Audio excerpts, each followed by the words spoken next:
drunken swirl through the front door of my apartment. What happened next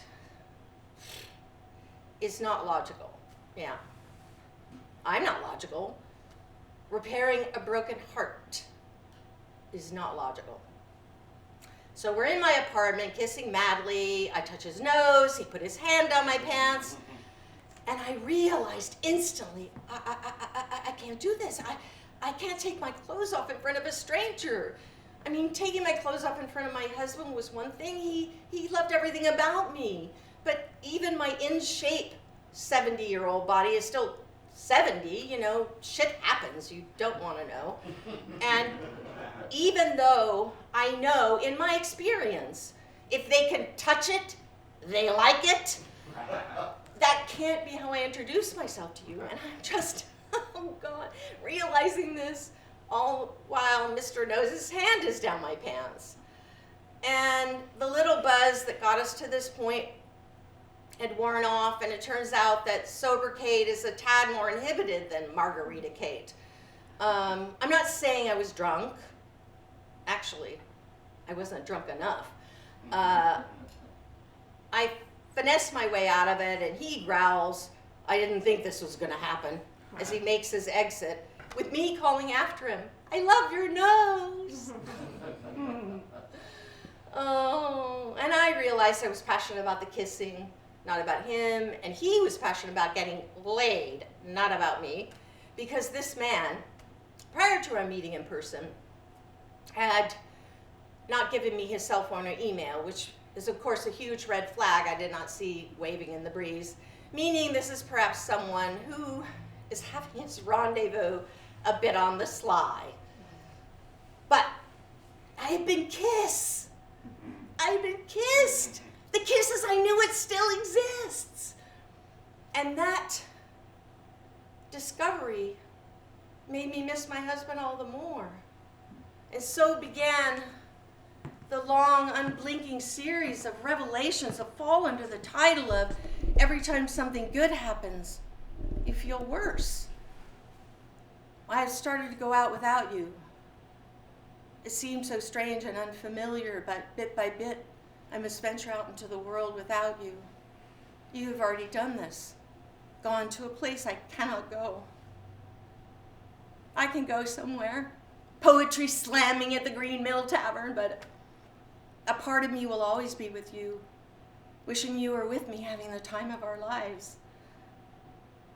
But it is not within my power to make that happen, so bit by bit, I must make my way unfamiliarly into a new way of being.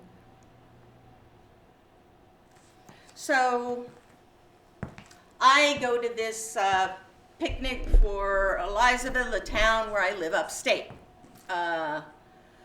You know, big house, barn, outbuildings, people brought things, music, food, activism, everything.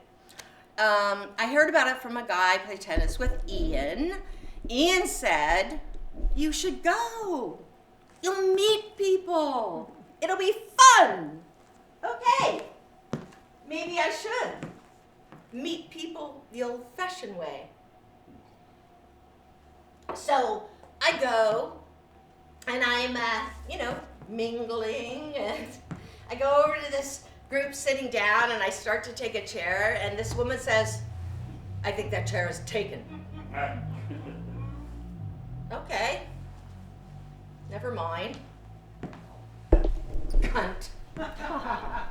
An underused word, by the way, and I use it in the British sense, applying it to men and women equally who are basically being assholes. You know, assholes with a dash of deliberate cruelty. They're just being cunts. I mean, fuck has lost his teeth. Children say it, clergy, newscasters say it.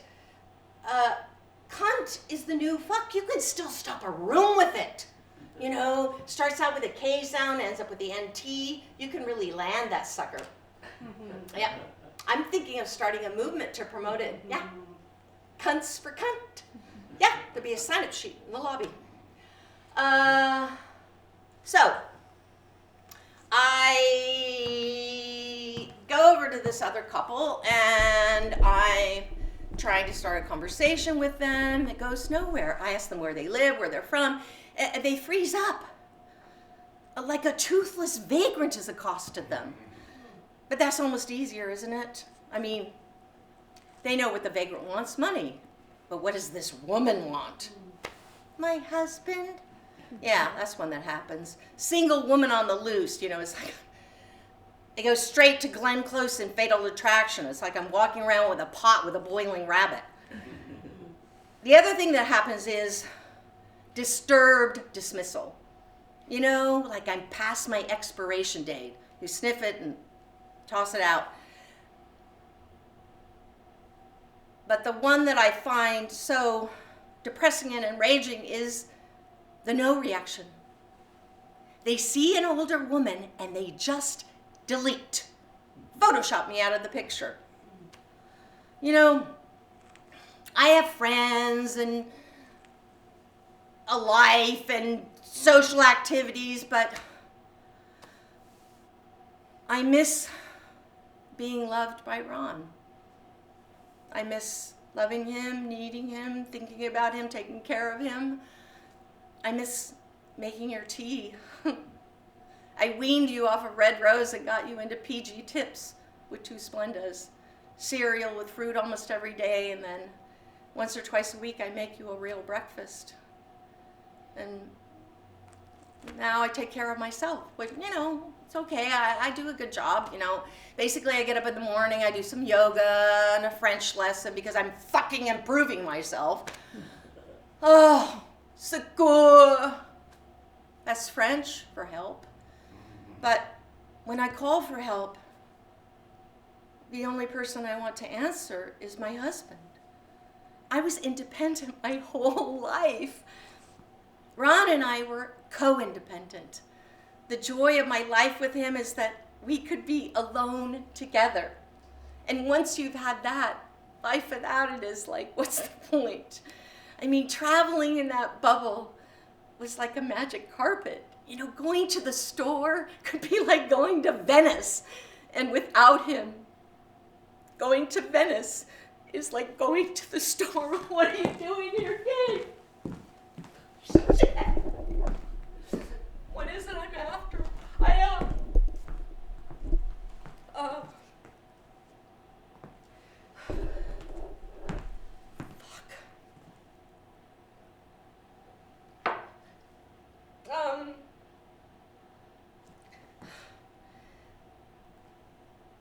Deanna Arbus wrote, "The world is a Noah's Ark on the sea of eternity, containing all the endless pairs of things irreconcilable and inseparable. And heat will always long for cold, and back for front, and smiles for tears, and mutt for Jeff, and no for yes, with the most unutterable nostalgia there is." So, if it's my biological destiny to be part of a couple, what if I do meet someone not covered in pet hair, off to lunch at 21, tall, funny, and a great kisser? What if life called my bluff and put him down in front of me? Could I see past Ron? And as I say this, I can feel that loving him, needing him, longing for him is my way of keeping him in my life.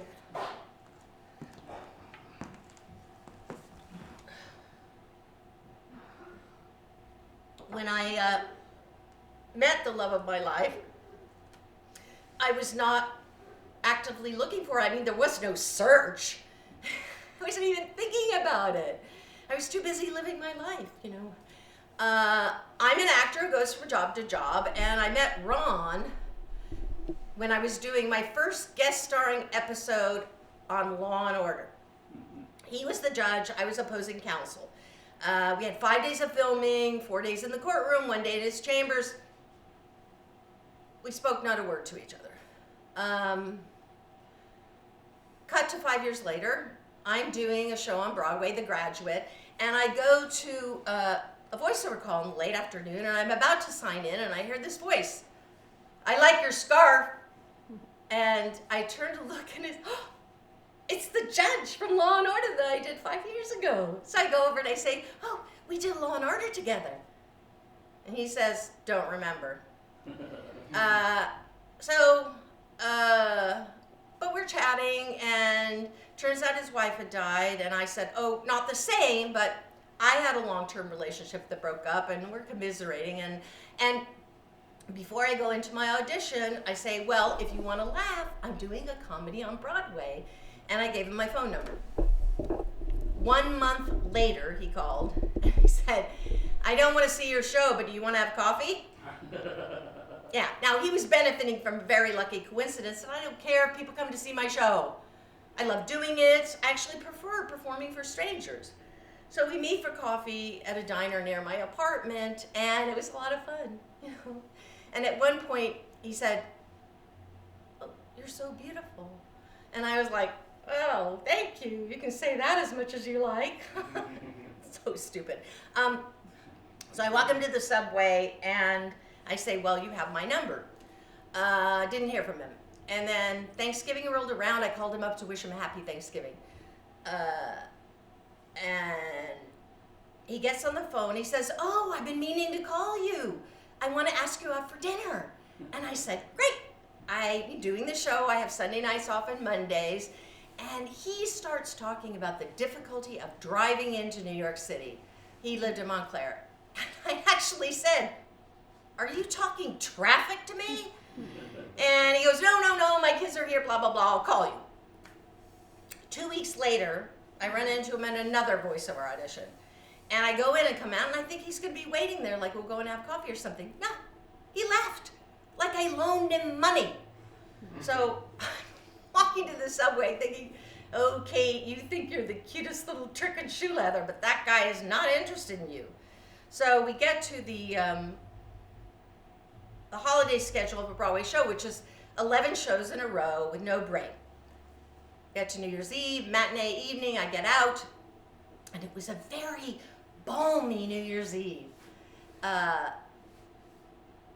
I decided to walk to my apartment on 95th Street from 45th Street.